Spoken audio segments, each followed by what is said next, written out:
السلام علیکم ورحمۃ اللہ وبرکاتہ۔ اس سے پہلے جو ویڈیو بنی تھی اس میں نے بتایا تھا امام مہدی علیہ السلام کے بارے میں۔ آج ہم دجال کے بارے میں تھوڑا بات کریں گے کہ دجال کب آئے گا، کیسا دکھتا ہے۔ آئیے شروع کرتے ہیں۔ اعوذ باللہ من الشیطان الرجیم، بسم اللہ الرحمن الرحیم۔ قرب قیامت کی 10 علاماتوں میں سے ایک بڑی علامت دجال کا ظاہر ہونا بھی ہے۔ دجال کا فتنہ تاریخ انسانی کی ابتدا سے لے کر انتہا تک کے فتنوں سے بڑا فتنہ ہے، جس کی بڑائی اور شدت کا اندازہ اس بات سے بھی لگایا جا سکتا ہے کہ ہر ایک نبی نے اپنی اپنی امت کو دجال کے فتنے سے ڈرایا۔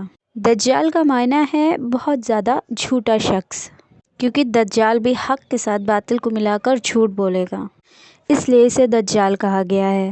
یہ اولاً خود کو مومن ظاہر کرے گا، لوگوں کو بھلائی کی طرف بلائے گا، لیکن اس کے بعد یہ نبوت کا اور خدائی دعویٰ کرے گا۔ مشہور ہے کہ اس کی اصل یہود سے ہوگی۔ حکیم الامت مفتی احمد یار خان رحمۃ اللہ علیہ فرماتے ہیں دجال 2 قسم کے ہیں، چھوٹا دجال اور بڑا دجال۔ چھوٹے دجال بہت ہوئے اور آنے والے وقت میں بھی ہوں گے۔ جھوٹا نبی، جھوٹا مولوی، جھوٹا صوفی جو بھی ہیں، یہ چھوٹے دجال ہیں۔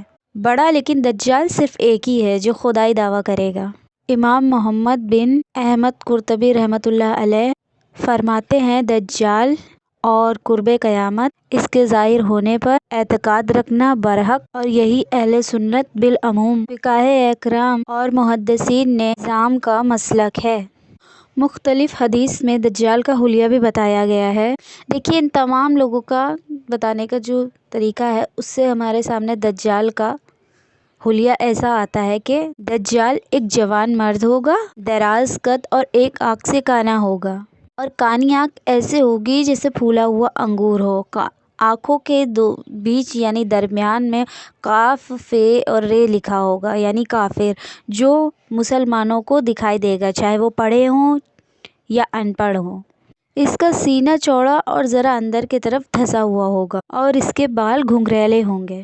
دجال کے نکلنے سے پہلے دنیا کی بہت ہی بری حالت ہوگی، جیسا کہ حدیث مبارکہ کے مضامین سے پتہ چلتا ہے کہ اس کے نکلنے سے پہلے 3 سال پہلے دنیا میں عام قحط پھیل جائے گا۔ پہلے سال آسمان 1/3 بارش اور زمین 1/3 پیداوار روک لے گی، اور دوسرے سال 2/3 بارش آسمان اور 2/3 زمین پیداوار، اور تیسرے سال آسمان ساری بارش اور زمین ساری پیداوار روک لے گی، حتیٰ کہ آسمان شیشے سا اور زمین ہماری تانبے جیسی ہو جائے گی۔ اس خوشحالی کے سبب تمام چوپائے خاک ہو جائیں گے، فتنے اور قتل و غارت گری عام ہو جائے گی، آدمی ایک دوسرے کو قتل اور جلا وطن کر رہے ہوں گے۔ تب دجال مشرق کے سمت ایک اصبہان یا خراسان نامی شہر سے نکلے گا۔ غذائی قحط کے علاوہ علمی اور روحانی قحط بھی برپا ہوگا۔ دین کے سلسلے میں لوگوں میں ضعف پیدا ہو چکا ہوگا، علماء اور دیندار لوگوں کی قلت ہوگی۔ دجال زمین پر 40 دن رہے گا۔ دیکھیے، ان میں سے ایک دن ایک سال کے برابر ہوگا، ایک دن ایک ماہ کے برابر، اور ایک دن ایک ہفتے کے برابر، جبکہ باقی ایام سال کے عام دنوں کے طرح ہوں گے۔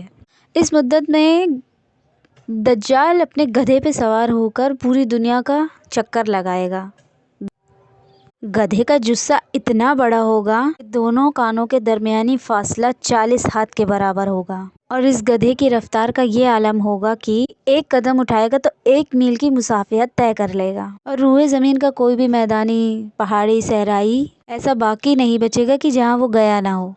البتہ مدینہ مکرمہ اور مکہ میں فرشتے پہرا دے رہے ہوں گے تو وہ وہاں نہ جا سکے گا، بلکہ مدینہ کے باہر جو دلدلی زمین ہے اس میں وہ پڑاؤ کرے گا۔ مدینہ پاک میں زلزلے کے 3 جھٹکے آئیں گے، جس کی وجہ سے ہر کافر اور منافق مدینہ سے بھاگ نکلے گا اور دجال سے جا ملے گا۔ مدینہ پاک ہر کافر اور منافق مرد اور عورت سے خالص اور پاک ہو جائے گا، اسی لیے اس دن کا نام یوم الخلاص بھی ہے۔ اور بعض روایت کے مطابق بیت المقدس اور کوہ طور پر بھی نہیں جا سکے گا۔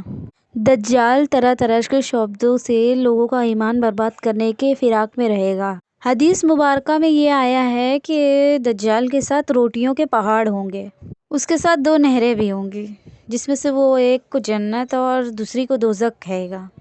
در حقیقت تو یہی ہے، جسے وہ جنت کا نام دے گا وہ دوزخ، اور جسے وہ دوزخ کا نام دے گا وہ جنت ہوگی۔ اس کے کہنے پر آسمان سے بارش ہوگی اور وہ ایک شخص کو قتل بھی کرے گا، اور اس کے بعد وہ اس کو پھر سے زندہ کرے گا۔ دجال کے فتنہ کی وجہ سے اہل و ایمان سخت پریشانی اور دقت میں آ جائے گا۔ پریشان ہونے کے بعد دخان نامی ایک پہاڑ میں سب لوگ چلے جائیں گے، لیکن وہاں بھی دجال پہنچ جائے گا اور پہاڑ کا گھیرا کر لے گا۔ اہل ایمان سخت بھوک اور تکلیف میں مبتلا ہوں گے۔ مجھے لگتا ہے کہ اس کا بھی مجھے پارٹ 2 بنانا پڑے گا، تو اس ویڈیو کو میں یہیں پہ ابھی ختم کرتی ہوں، اور کل یا پرسوں میں یا جب بھی وقت ملا مجھے آگے میں اس بارے میں دجال کے بارے میں اور بھی باتیں ہیں ڈیٹیلز میں بتاؤں گی۔ تب تک کے لیے دعاؤں میں یاد رکھیے گا۔ السلام علیکم ورحمۃ اللہ وبرکاتہ۔